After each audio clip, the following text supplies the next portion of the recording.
क्या आप तैयार हैं हर चुनौती को चकनाचूर करने के लिए? आज हम खोलेंगे सफलता के वो गहरे राज जो आपकी जड़ों में, आपके फोकस में छिपे हैं। याद रखना, ये सिर्फ एक क्लास नहीं, ये एक ब्लॉकबस्टर अनुभव होने वाला है। हर महान कहानी की शुरुआत, हर ब्लॉकबस्टर की ओपनिंग एक मजबूत नींव से होती है। और हमारी कहानी की नींव है हमारा emotional anchor. Emotional anchor? Sir, ये क्या होता है? सब कुछ इसी पर टिका है। चलो दिखाता हूं। ये सीन आखिर दिखता कैसा है?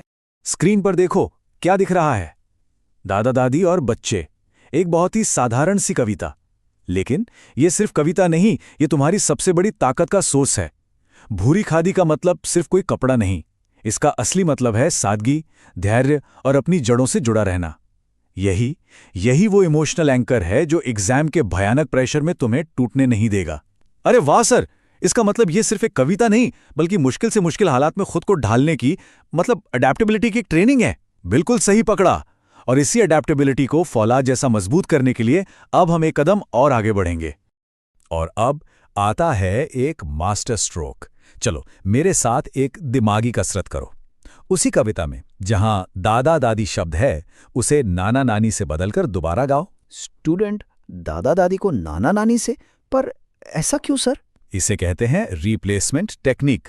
ये तुम्हारे दिमाग को अचानक बदलते हुए पैटर्न के लिए तैयार करती है। सोचो, अगर एग्जाम में सवाल को पूरी तरह घुमाकर पूछ लिया तो क्या करोगे? ये तकनीक तुम्हारे दिमाग को स्विच करना सिखाती है 1 सेकंड में। तो नींव अब तैयार है, अब बारी है दिमागी कसरत की।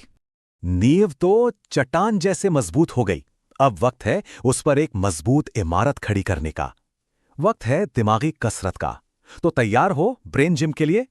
तो स्वागत है ब्रेन जिम में। चलो कार्ड नंबर 1 में जो टंग ट्विस्टर दिया है उसे तेजी से बोलकर दिखाओ। अप्पू के अप्पा अप्पम लेने अनोखे अनंत नगर आए।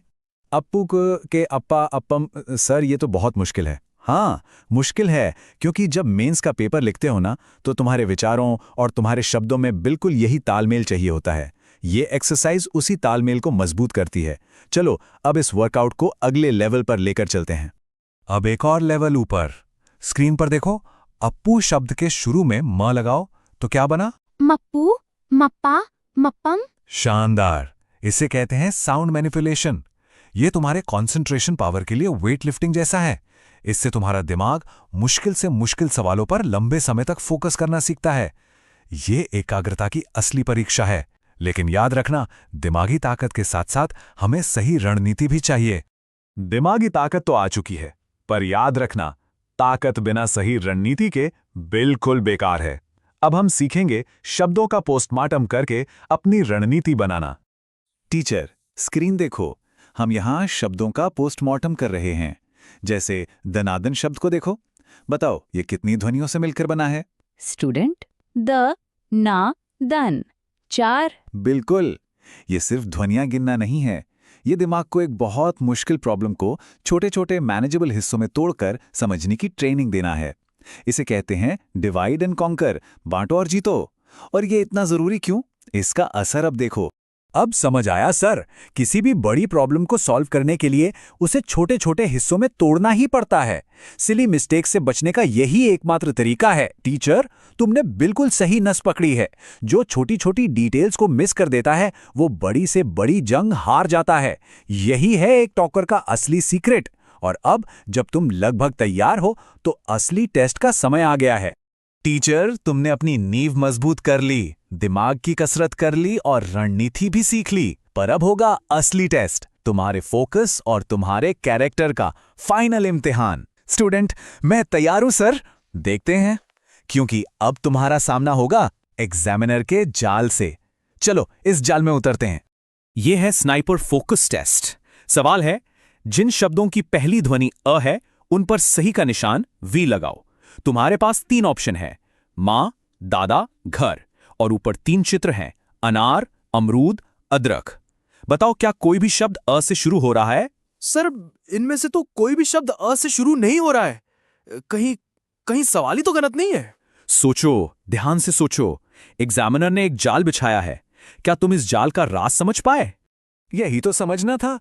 यही तो एग्जामिनर का माइंड गेम है। अनार, अमरूद, अदरक, तीनों की पहली ध्वनि अ ही तो है। पर तुम चित्रों और नीचे लिखे ऑप्शंस के बीच कंफ्यूज हो गए। तुमने अपनी जानकारी पर भरोसा करने के बजाय उस जाल पर यकीन कर लिया। यही सेल्फ बिलीफ यानी खुद पर भरोसा तुम्हें एग्जाम में टॉपर बनाएगा। भीड़ के पीछे मत भागो, अपने लॉजिक पर टिके रहो, यही असली जीत है। स्टूडेंट, ओह, अब मैं समझा। खुद पर भरोसा ही सबसे बड़ा हथियार है। शाबाश। अब जब सारे पार्ट सीख लिए हैं तो इस कहानी के क्लाइमैक्स का समय आ गया है। अब समय आ गया है इस ब्लॉकबस्टर कहानी के ग्रैंड क्लाइमैक्स का। सारी ट्रेनिंग, सारे टेस्ट, अब हम उन सब को जोड़कर सफलता का वो महामंत्र समझेंगे जिसके लिए ये सारी तैयारी हुई है। मैं इसे सुनने के लिए बहुत उत्साहित हूं सर। तो ध्यान से सुनो, क्योंकि ये है सफलता का महामंत्र। ये देखो, ये है सफलता का वृक्ष। इसकी 3 सबसे मजबूत शाखाएं हैं। पहली फोकस, दूसरी धैर्य यानी पेशेंस, और तीसरी सुनने की कला यानी लिसनिंग स्किल्स। हमारा ब्रेन जिम हमें फोकस सिखाता है, दादा दादी की कहानियां हमें धैर्य सिखाती हैं, और दूसरों को सुनना तुम्हें समझदार बनाता है। ये तीनों एक दूसरे से जुड़े हैं। मतलब सफलता के लिए ये तीनों चीजें बहुत जरूरी हैं? जरूरी नहीं, अनिवार्य हैं। और यही है हमारा अंतिम और सबसे महत्वपूर्ण पाठ। और ये है अंतिम पाठ। दुनिया का कोई भी सफल इंसान बिना फोकस और सुनने की कला के महान नहीं बना। धैर्य तुम्हें अपने बड़ों की कहानियों से मिलता है, वो तुम्हें दुनिया की कोई किताब नहीं सिखा सकती। परिवार से मिले संस्कार तुम्हें सिर्फ एग्जाम नहीं, जिंदगी की परीक्षा में भी जिताएंगे। और हमेशा याद रखना, तुम्हारी जड़ें जितनी गहरी होंगी, तुम आसमान में उतना ही ऊंचा उठोगे। ये तो बहुत शक्तिशाली है सर। यही तो जीवन का असली सार है, और इसी जज्बे के साथ हमें हमेशा आगे बढ़ना है। That's the spirit. जाओ और हर मैदान फतेह करो, क्योंकि अब तुम सिर्फ एक स्टूडेंट नहीं, एक योद्धा हो। मिलेंगे अगली ब्लॉकबस्टर